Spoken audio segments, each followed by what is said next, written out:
Assalamualaikum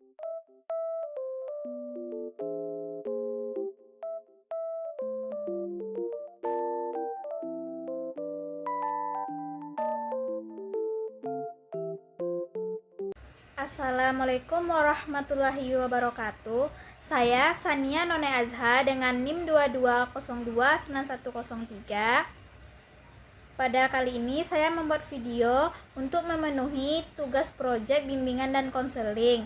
Sesi kelas saya itu 118 dengan dosen pengampu Ibu Nilma Zola.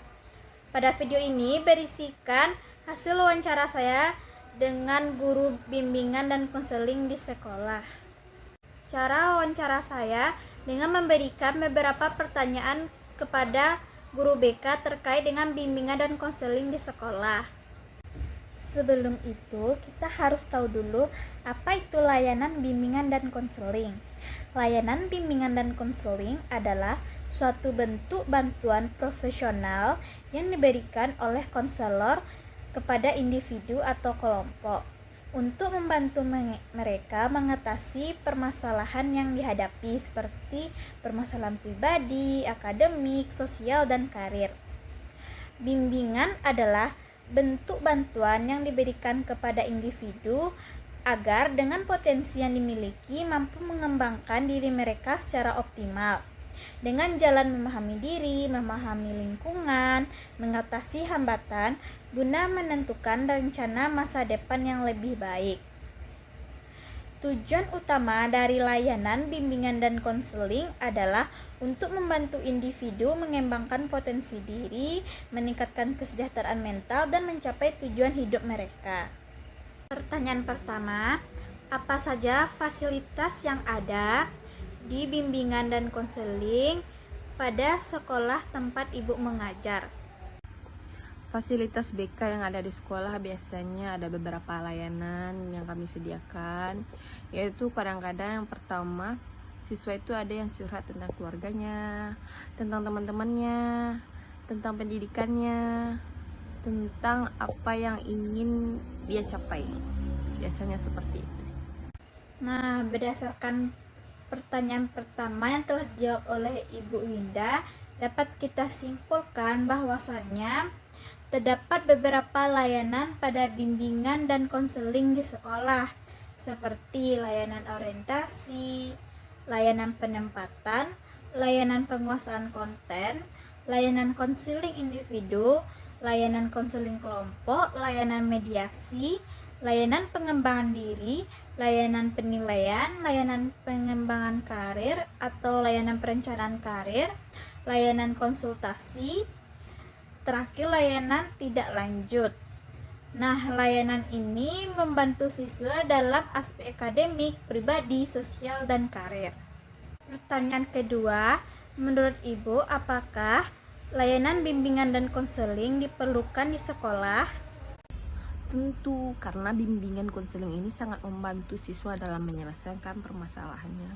Mungkin permasalahannya ada dari keluarganya atau dari teman-temannya, bahkan ada juga karena murid itu ada yang kesal dengan gurunya. Berdasarkan pertanyaan kedua yang telah dijawab oleh Ibu Winda, dapat kita simpulkan bahwasannya bimbingan dan konseling sangat penting diadakan atau diajarkan di sekolah, karena bimbingan dan konseling ini membantu siswa untuk menyelesaikan permasalahannya seperti permasalahan dengan teman, permasalahan dalam belajar, permasalahan dalam memilih jenjang karir atau jurusan, maupun masalah pribadi. Serta bimbingan dan konseling membantu siswa dalam perkembangan diri, memahami dirinya. Bimbingan dan konseling ini mencakup seperti aspek masalah pribadi, karir, sosial, dan lain-lain. Pertanyaan ketiga, apakah terdapat ruangan BK di sekolah tempat Ibu mengajar?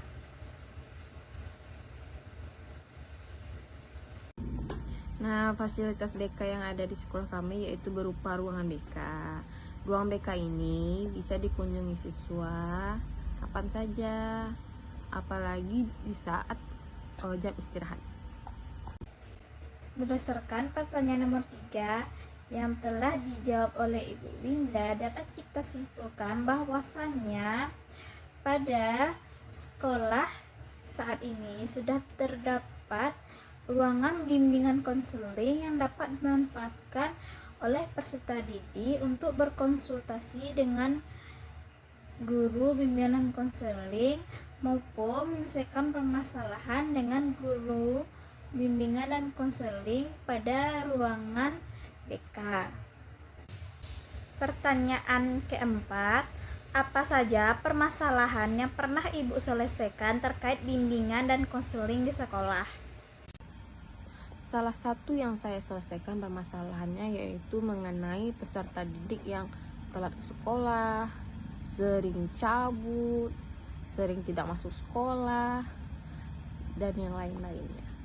Berdasarkan pertanyaan keempat yang telah dijawab oleh Bu Winda, dapat disimpulkan terdapat berbagai macam permasalahan yang bisa diselesaikan oleh guru bimbingan dan konseling di sekolah.